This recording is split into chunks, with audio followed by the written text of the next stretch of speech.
जितन मीणा जी को बुलाना चाहूंगा कि आप आए और आपका उद्बोधन।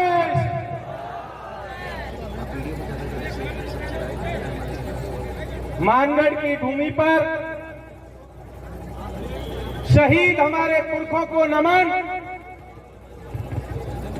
भाई जगदीश पांडोर को नमन, हमारे साथी हाजी सलीम को नमन और इस देश के अलग अलग हिस्सों से, अलग अलग समाज से जो साथी भील प्रदेश की धरती पर पहुंचे हैं, भील प्रदेश की इस राजधानी में पहुंचे हैं, आप सभी को जय भीम, हुल जोहार, इंकलाब जिंदाबाद, जय जोहर का नारा है और जय जोहर का नारा है। तो कैसा लग रहा संसद पहुंच करके? मजा आया? विधानसभा में कैसा लग रहा है? मजा आया? ये चीज याद रखनी है साथियों, जब आज हम लोग यहां मानगढ़ की धरती पर पहुंचे हैं, तब आपको बता दें कि एक मंत्री जो कुछ समय पहले हमारा डीएनए चेक कर रहा था, आज वो विधानसभा के भीतर माफी मांग रहा है। आज उसने माफी मांगी है और कहा है कि मैं अपने आदिवासी भाइयों से माफी मांगता हूं, खेद जताता हूं कि अगर उन्हें बुरा लगा हो तो मंत्री जी हम बता देते हैं कि माफी से काम नहीं चलेगा, इस्तीफा चाहिए, इस्तीफा चाहिए। और जब तक आप इस्तीफा नहीं देते हैं और आप जिस पार्टी से बिलोंग करते हैं, जिस पार्टी ने आपको मंत्री पद दिया हुआ है, जब तक वो आपसे आपकी सदस्यता नहीं ले लेती है, तब तक हमारी लड़ाई जारी है साथियों। जब हम लोग यहाँ पर बैठे हैं, हमारे दो साथी भील प्रदेश की टी शर्ट पहन करके विधानसभा में आपकी आवाज को मजबूती से बुलंद कर रहे हैं, यहाँ से उन साथियों को हम सब हुल जोहर करते हैं, इंकलाब जिंदाबाद पेश करते हैं। साथियों, ये जो लड़ाई हमने छेड़ी है, ये कोई छोटी लड़ाई नहीं है। कुछ मंत्री, एक जनजाति मंत्री हैं, वो कह रहे थे कि ऐसा नहीं हो सकता है। ऐसे बहुत से लोग थे, जब अंग्रेजों की हुकूमत थी तब भी ये वही लोग थे जो अंग्रेजों के यहाँ माफीनामा लिखते थे, उनसे जो है वजीफा लेते थे, उनसे पैसे लेकर के दलाली करते।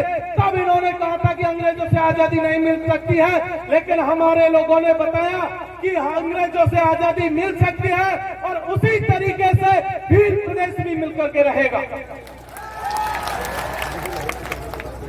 ये बात यहां से इसलिए कहना जरूरी है कि मांग कोई आज की और कल की नहीं है। हमारी मांग पिछले हजारों सालों से जो टेरिटरी बनी हुई थी, पिछले हजारों सालों से जो हमारी व्यवस्था बनी हुई थी, उस व्यवस्था को फिर से कायम करने की मांग है साथियों। हम लोग सिर्फ भील प्रदेश में रुकने वाले नहीं है, अभी गोंडवाना बाकी है, अभी तंजारण बाकी है और पूरे देश में जहां जहां आदिवासी इलाके हैं, उन आदिवासी राज्यों को फिर से बनाने की पूरी लड़ाई बाकी है। ये तो अभी शुरुआत है, अभी तो ये कारवां शुरू हुआ है। अभी कुछ दिन पहले हम छत्तीसगढ़ गए थे, कुछ दिन पहले आंध्र प्रदेश गए थे, झारखंड गए थे, मध्य प्रदेश और पूरे देश के अलग अलग हिस्सों में जा रहे हैं। जिस तरीके का प्यार हमें यहाँ मिल रहा है, सेम उसी तरीके का प्यार और सम्मान हमें उस इलाके के लोग भी दे रहे हैं। इसलिए ये लड़ाई को हमें मजबूती से लड़े जाने की जरूरत है। हमारे जो साथी विधानसभा के भीतर हैं, हमारे सांसद जो राजकुमार जी संसद के भीतर है, जो लड़ाई वो संसद के पटल पर लड़ रहे हैं, उस लड़ाई को हमें सड़कों पर भी जिंदा रखने की जरूरत है। उनकी ताकत हम लोग हैं और हमारी ताकत वो लोग हैं। क्योंकि प्रस्ताव हम लोग यहाँ से भेजेंगे। अभी मंत्री जी कह रहे थे कि ऐसा कोई प्रस्ताव सरकार नहीं भेजेगी, तो मंत्री जी आपको बता देते हैं कि आपके हाथ में कुछ नहीं है, प्रस्ताव मानगढ़ की जमीन से जाएगा और आपको मानना पड़ेगा। अभी तो सिर्फ 4 है विधानसभाओं के भीतर, 1 आदमी संसद के भीतर है, और अब जब यह हालत है तो आने वाले दिनों में जब संसद में हमारे और लोग होंगे, विधानसभाओं में जब हमारे और लोग होंगे, तुम तो क्या तुम्हारा बाप भी मानेगा। ये जो लड़ाई हम लोग लड़ रहे हैं, इससे पहले भी कुछ लोगों ने लड़ाइयां लड़ी थी। उन लड़ाइयों को याद करके लड़ने की जरूरत है कि किस तरीके का संकट आज की तारीख में हमारे ऊपर चल रहा है। कल मध्य प्रदेश में अनुसूचित जनजाति आयोग का जो अध्यक्ष है वो आकर के कहता है कि आदिवासियों को वन अधिकार अधिनियम 2006 के तहत जो जमीनें मिली थी, वो जिनको मिलनी थी वो मिल गई, अब नहीं मिलेंगी। तो इसलिए इस लड़ाई को यहाँ से फिर से जब शुरू कर रहे हैं तो ये कहने के लिए कर रहे हैं कि मंत्री जी आप ये बात मुगालते से निकाल दीजिए, दिमाग से निकाल दीजिए। जो जमीन हमारी थी आजादी के पहले, जब तक वो पूरी नहीं मिल जाती तब तक हम लोग लड़ते रहेंगे आपसे।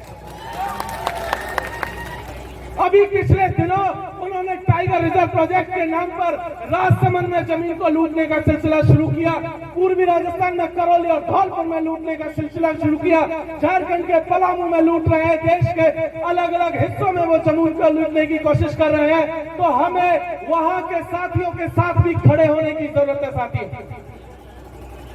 इसके साथ साथ कुछ और काले कानून संसद में पिछले दिनों पास किए गए थे, चाहे वन संरक्षण अधिनियम कानून हो, चाहे वन्य जीव संरक्षण अधिनियम कानून हो, ये तमाम काले कानून जिनको सरकार हमारी जमीनों को छीनने के लिए लेकर के आ रही है, उन सब के लिए भी हमें सचेत रहने की जरूरत है। जहां कहीं भी आदिवासियों की जमीन को छीनने का कोई भी षड्यंत्र होता है, वहां आपको मजबूती से उठ खड़े होने की जरूरत है साथियों। क्योंकि अगर हमने इस लड़ाई को अभी नहीं शुरू किया, देश के अलग अलग हिस्सों में जब तक हमारी जमीनें ये इसी तरीके से लूटते रहेंगे। इसीलिए एक गीत बल्ली सिंह चीमा ने लिखा था जब उत्तराखंड राज्य को बनाने की लड़ाई चल रही थी। आज से लगभग 25 साल पहले जब उत्तराखंड बन रहा था, तब भी इसी तरीके की बातें चल रही थी कि उत्तराखंड नहीं बन पाएगा, झारखंड नहीं बन पाएगा। आपको याद होगा झारखंड के लिए हमारे पुरखों ने कितनी कुर्बानियां दी है। ये देश जब आजाद हुआ था और आजादी के 6 महीने भी पूरे नहीं हुए थे, तब खरसावा के भीतर, झारखंड के भीतर वहां के जो है हजारों आदिवासियों को पुलिस ने गोलियों से भून दिया था।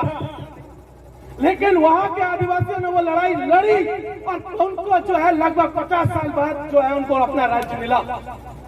इसी तरीके से उत्तराखंड के लोगों ने लड़ाई लड़ी और वो लड़ाई लड़ी तो उन्हें राज्य मिला। तो एक गीत कह करके मैं अपनी बात को खत्म करूंगा। वो गीत बल्ली सिंह चीमा ने कुछ इस तरीके से कहा था कि ले मसाले चल पड़े हैं लोग मेरे गांव के, ले मसाले चल पड़े हैं लोग मेरे गांव के, अब अंधेरा जीत लेंगे लोग मेरे गांव के।